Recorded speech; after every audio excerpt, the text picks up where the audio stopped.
tunog. Gutom. Kala mo tubig lang yun.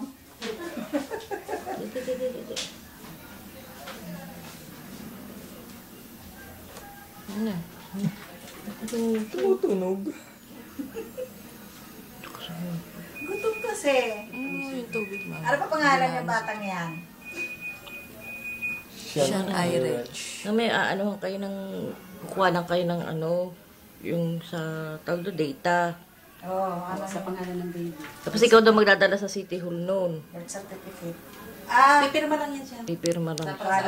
Alam ko talaga kayo ang mag-ano niyan, lalakad. Hindi kasali. Ha? Ng tatay apelido. Kaya nga. Siya talaga ang pipirma. Kasi talaga pipirma.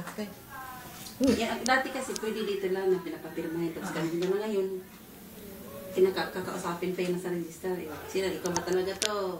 Ganun ba ngayon? Ay, naku, pagkalapit. Kailangan pala, kailangan ng mga ID. Ikaw ba to? Titingnan. Ay, titingnan. Bubusisiin. Ayaw na. Tapos ang pirma ng ano, di ba, may valid ID ka na nila. Titingnan ko doon sa pirma ng birth certificate. Gusto ng Ito yung kanilang